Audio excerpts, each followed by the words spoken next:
Bonjour. Bonjour à ceux que j'ai pas pu saluer tout particulièrement. Et puis bonjour à vous qui êtes derrière vos écrans. Qui est puissant comme lui, comme Dieu? Il n'y a de salut en aucun autre que lui. Vous êtes d'accord avec ça? Ah ben j'espère quand même. Parce que nous venons de chanter que Dieu est notre roi. Il est Adonai Jireh, celui qui pourvoit en tout temps. Adonai Raphé, celui qui guérit. Adonai Shama, celui qui entend et qui répond. Il est Adonai Shalom, le Dieu de paix pour tous les hommes.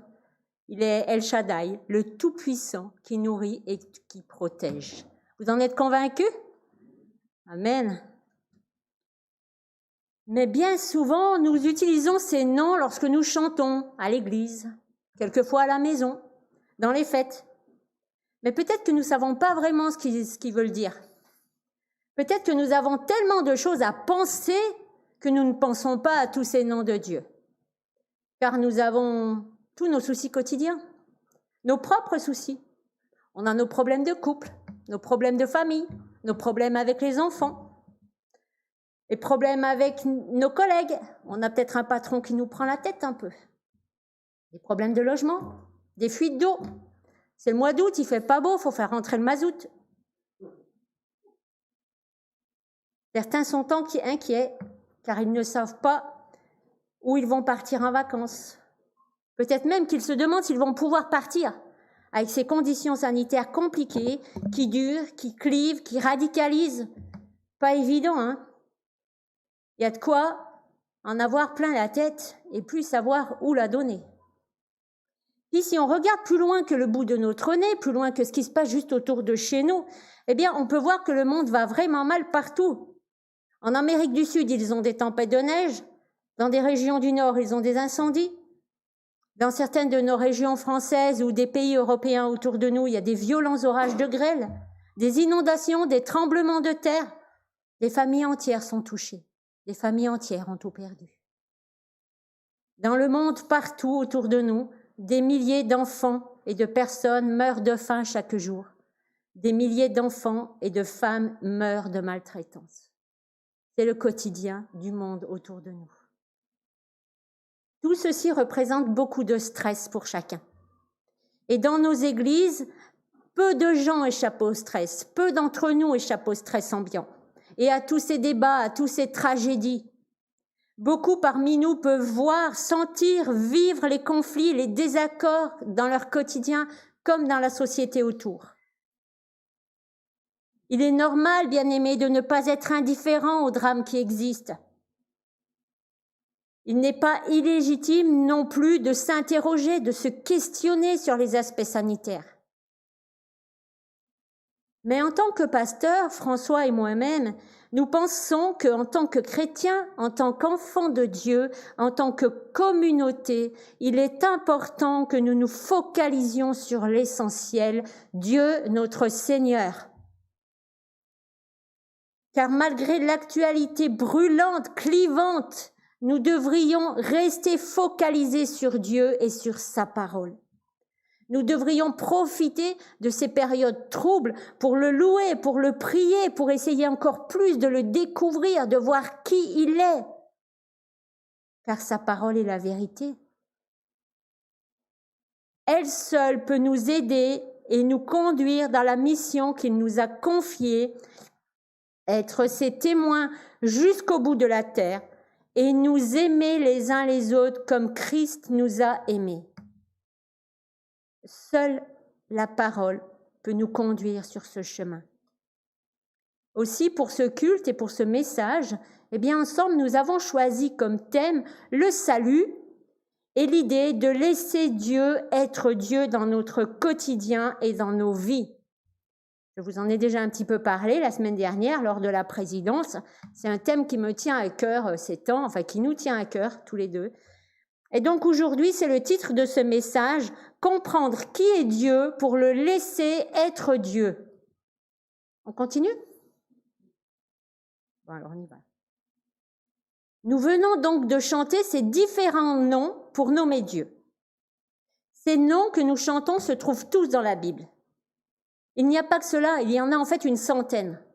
C'est énorme hein, quand on y pense. On lit la Bible souvent, tous les jours, presque pour certains, et en fait on ne se rend pas compte que Dieu a une centaine de noms dans la Bible. Si certains de ces noms sont des qualificatifs, c'est-à-dire que ce sont des noms qui servent à exprimer une ou des qualités de Dieu. C'est pas comme nous, il n'a pas une carte d'identité sur laquelle il est écrit Pierre, Paul, Jacques, machin truc. Il a des qualités et ces noms représentent ses qualités. Ainsi, chacun d'entre eux révèle une facette différente de sa nature divine. Ces noms servent à nous rappeler que Dieu est en relation directe avec l'humanité et donc avec nous. Aujourd'hui, nous allons en regarder quelques-uns. Je ne vais pas vous parler des 100 aujourd'hui. Nous allons en regarder quelques-uns afin de continuer à mettre Dieu au cœur de nos vies, au cœur de nos pensées, au cœur de nos choix, au cœur de nos réflexions, au cœur de nos partages et de nos réunions communautaires.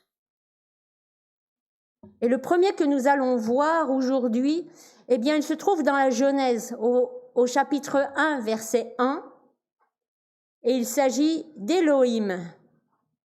Je n'ai pas l'écran, si ça y est. Élohim. Au commencement, Élohim, dans beaucoup de nos traductions, c'est Dieu, mais c'est Élohim à la base, créa les cieux et la terre. Quand nous nous présentons à quelqu'un, eh bien, comment est-ce que vous vous présentez? Là, vous êtes en train de réfléchir d'un coup. C'est vrai, j'y avais pas pensé, tiens.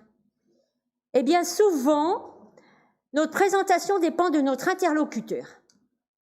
Si nous désirons l'impressionner, nous risquons de placer un titre avant ou après notre nom. Je m'appelle Sylvie Guenot, pasteur. Si vous vous présentez à un enfant, peut-être que vous donnerez votre prénom. Je m'appelle Sylvie. Si c'est pour un entretien d'embauche, administratif, un entretien important, vous allez donner votre nom précédé de la mention madame, monsieur, mademoiselle. Si vous voulez rentrer dans une relation d'amitié, vous donnerez peut-être votre surnom. Mes amis m'appellent Silou. Nous nous servons souvent de ce moment de présentation pour nous définir vis-à-vis des autres. En l'espace d'un millième de seconde, nous décidons ce que nous voulons dire à notre interlocuteur, nous décidons ce que nous voulons qu'il sache sur nous et nous lui transmettons l'information dans notre présentation. Si nous nous présentons en tant que madame et monsieur, nous mettons une distance. Si nous nous présentons en disant « mes amis m'appellent », on rapproche. Eh bien, d'une certaine manière, c'est ce que Dieu fait dans la Bible. Dès la toute première phrase, celle de la Genèse, il nous indique que son nom est Élohim. Élohim signifie créateur puissant. D'entrée, il nous annonce le programme. Il est le créateur, il est puissant. Et si on le prononce ensemble? On va essayer, disons-le ensemble. Elohim. Allez, un petit peu plus de conviction. Elohim. Ça résonne, hein? Ça résonne bien, hein? Est-ce que vous savez que Elohim est utilisé 2570 fois dans les Écritures? C'est énorme. La Bible est composée de 66 livres. Et Elohim est représenté 2570 fois. Ça veut dire que partout dans la Bible, il nous est rappelé la force et la puissance de Dieu, la puissance d'Élohim, le Créateur. Et plus nous le cherchons, plus nous faisons l'expérience personnelle de sa puissance. Car nous ne sommes pas censés vivre sur notre vie terrestre par nos propres forces physiques. Nous sommes censés avoir besoin de sa force et nous sommes censés accepter sa force. Lorsque nous nous trouvons face à des obstacles insurmontables, acculés au pied d'un mur bien trop haut, face à des défis comme nous en rencontrons tous les jours, eh bien nous sommes censés avoir besoin de sa force. quand nous sommes effrayés, quand nous souffrons, quand nous sommes submergés, anxieux, puissants, épuisés. Nous pouvons nous rappeler que Elohim, notre Dieu puissant, créateur, nous a créés, qu'il a tout créé. C'est lui qui veille sur nous. C'est lui qui nous vient en aide. Il a mis sa puissance surnaturelle à notre disposition. Et tout ce que nous avons à faire, c'est de mettre notre main dans la sienne. Nous pouvons avoir confiance en lui. Il nous a créés.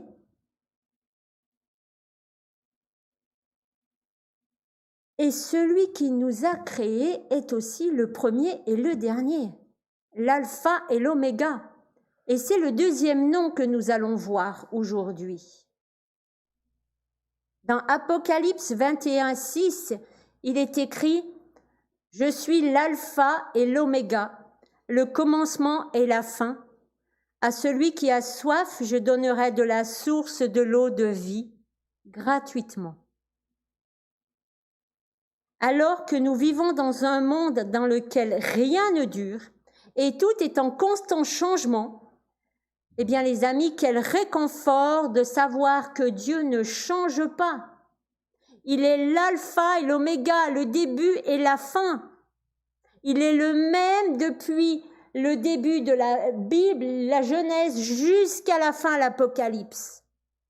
Il est le même depuis le début de notre vie jusqu'à la fin de notre vie. Il est le même depuis le début de l'éternité jusqu'à la fin de l'éternité.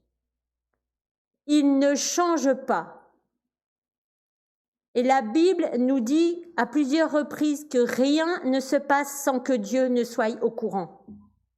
Rien ne se produit en dehors de sa souveraineté.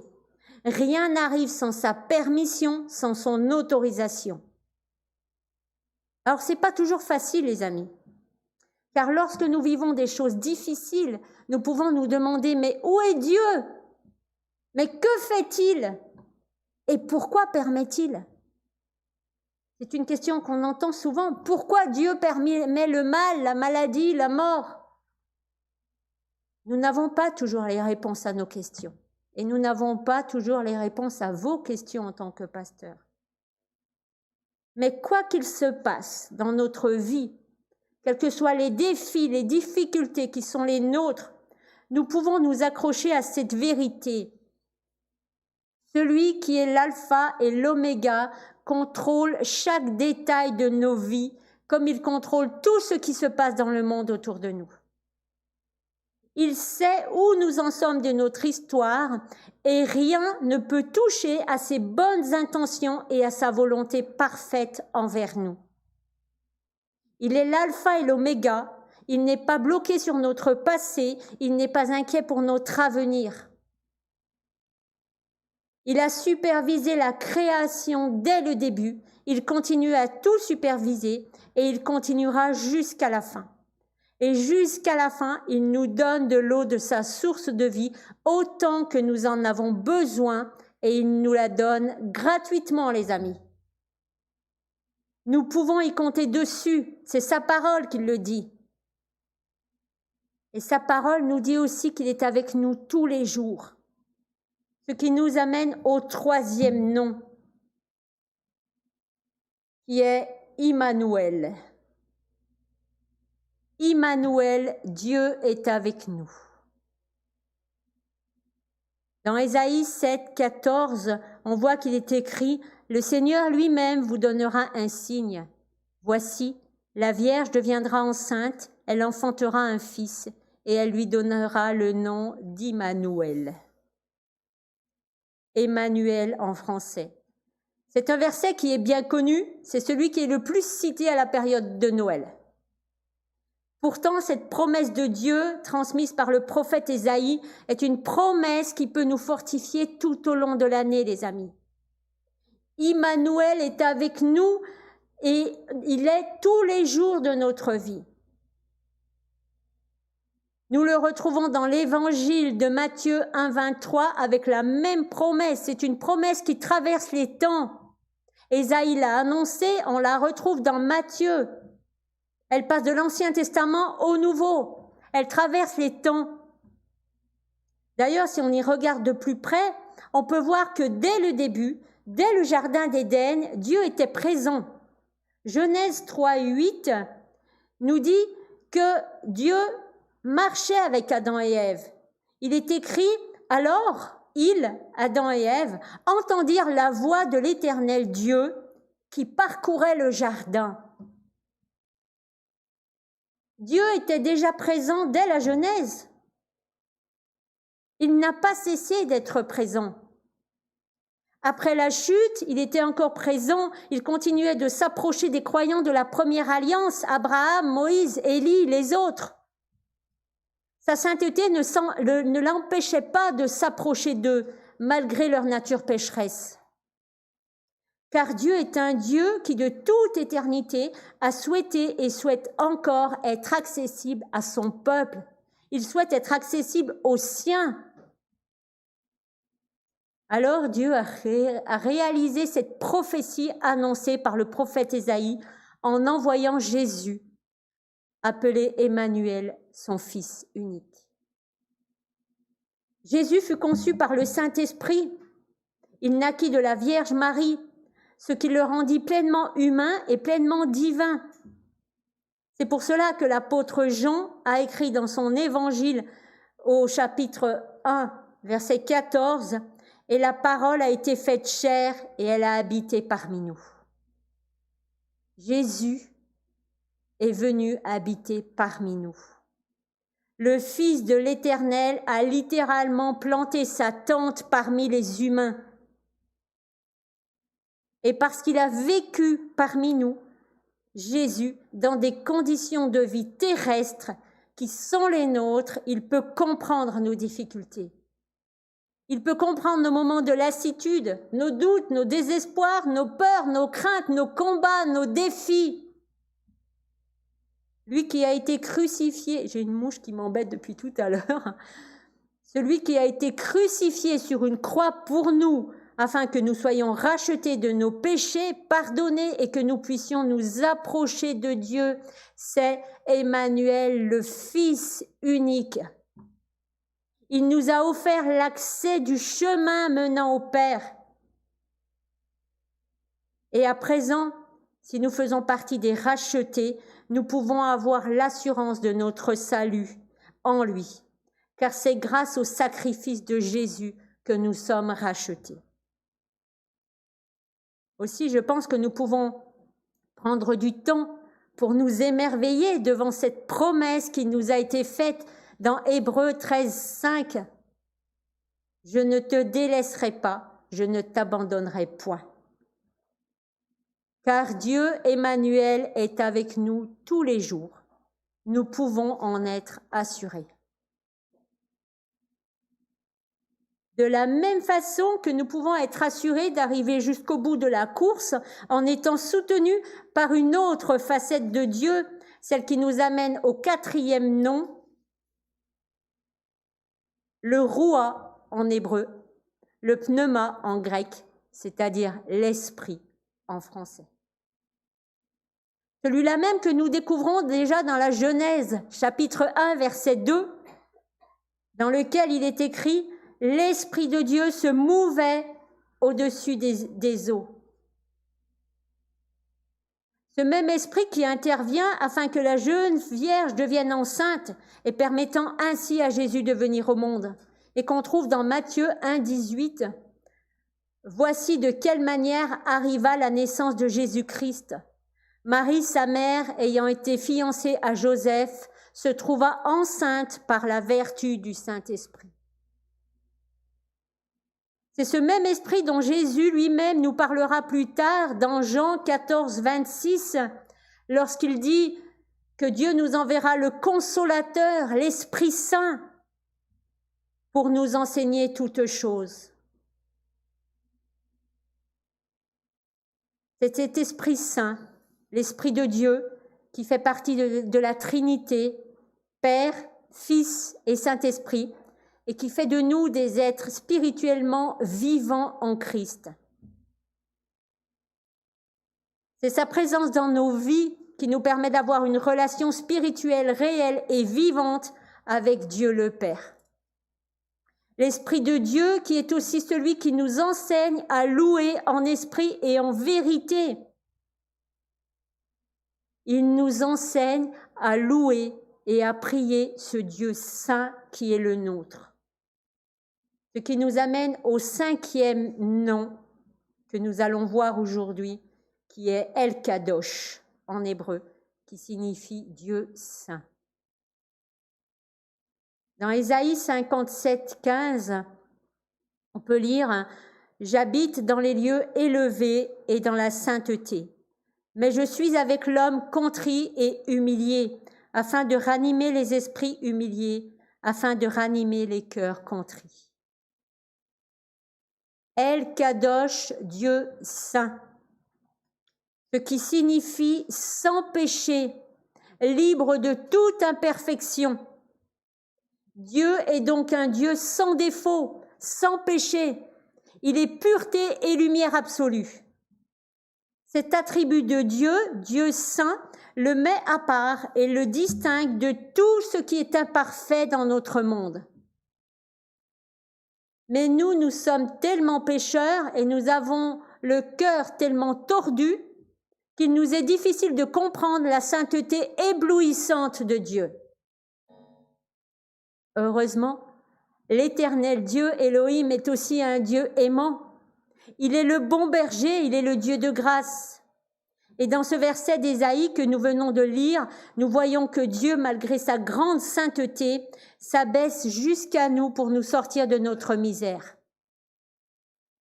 Parce que sa sainteté qui est enracinée dans l'amour l'amène à avoir le désir de nous sauver, bien que nous soyons pécheurs et que nous ayons le cœur mauvais et tortueux par-dessus tout. C'est sa parole qui le dit.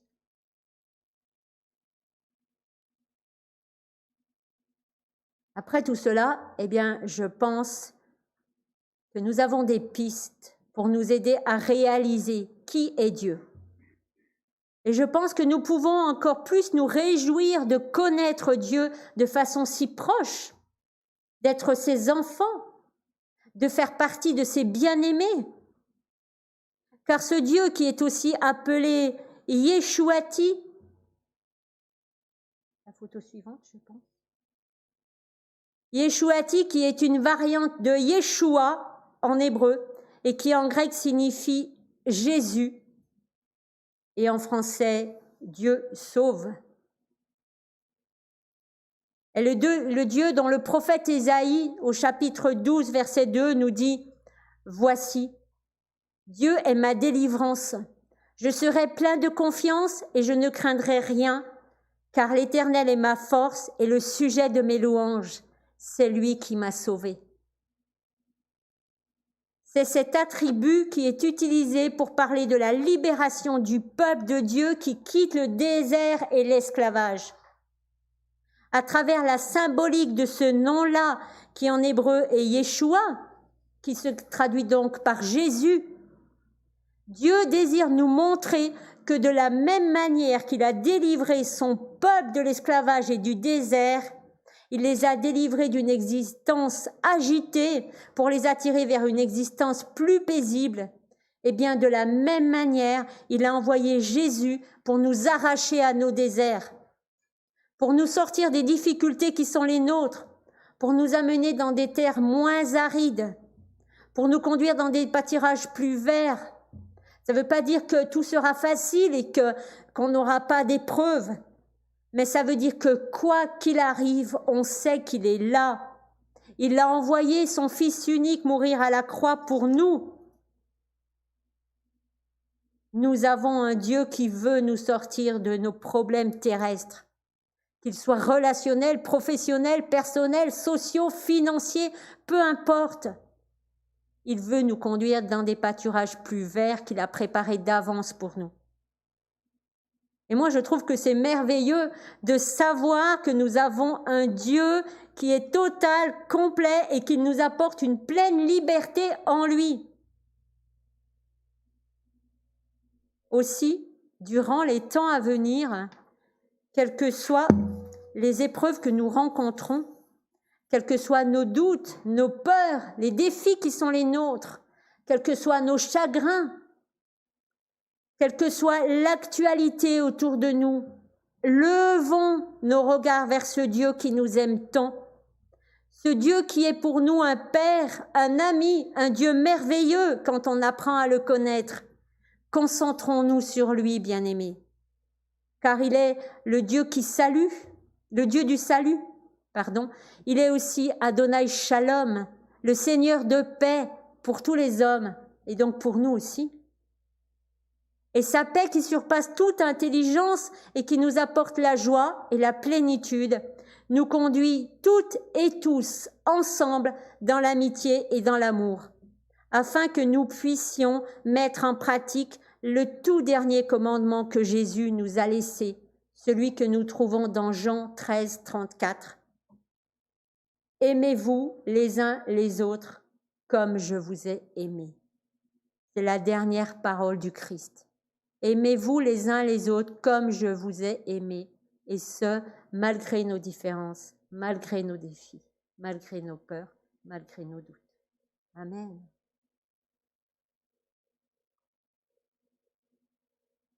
Je vous invite à prier.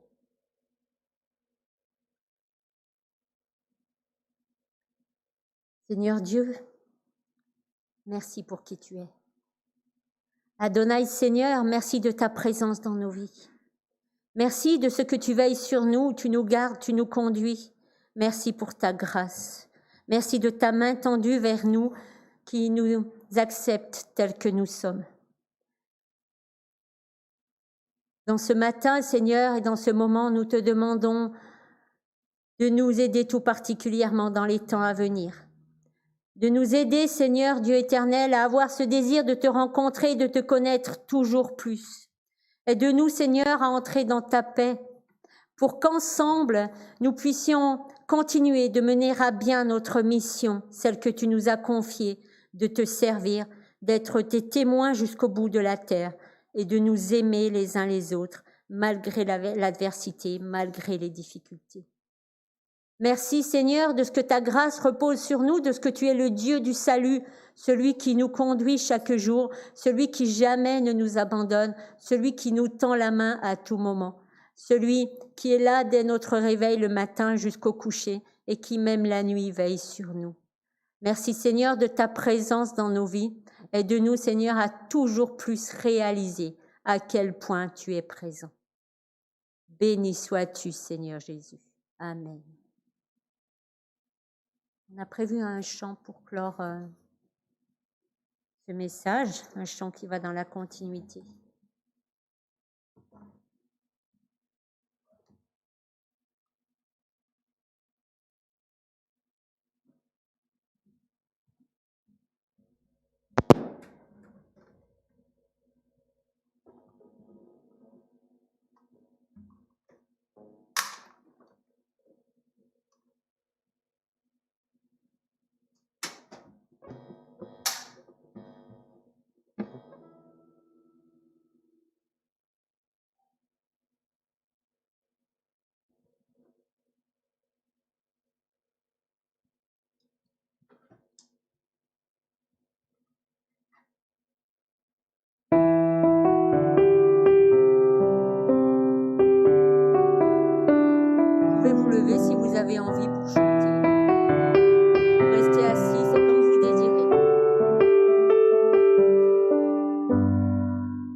prends juste la parole pour quelques annonces.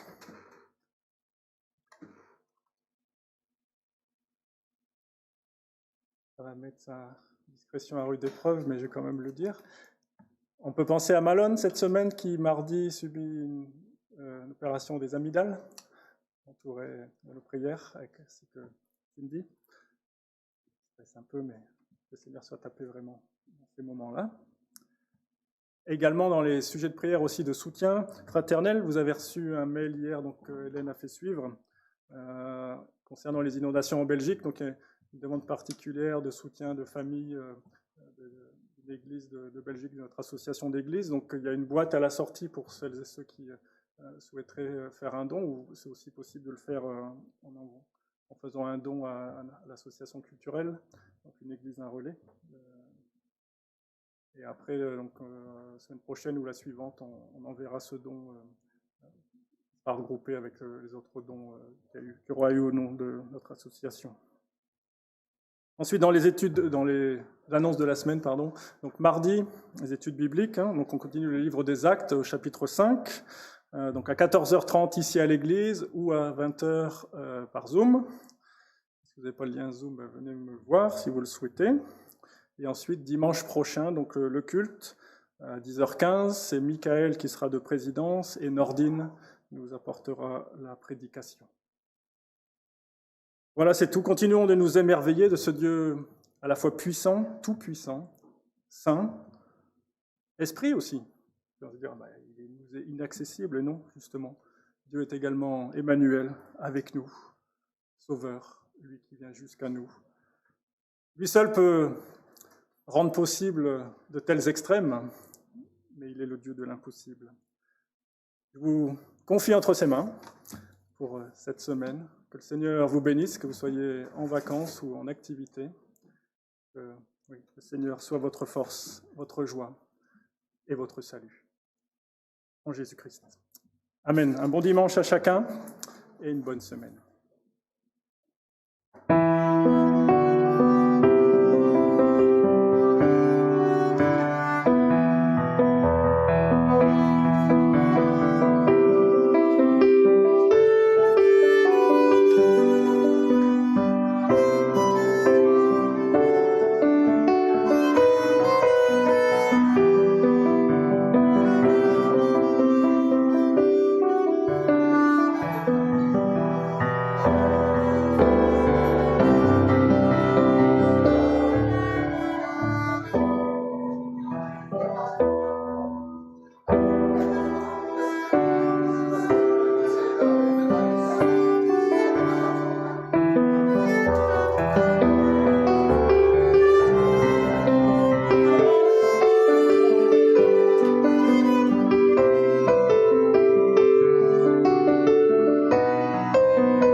Merci. Merci à vous. Bon, merci Marie-Claire, t'as tellement assuré la musique. Alors, c'était quoi ces accords? Non, c'est ça les scènes. Quel que t'as eu.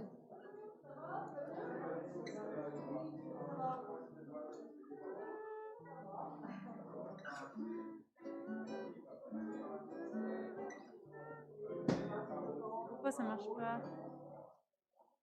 Ah oui, ça. Ah, les 9, ça fait bizarre, hein.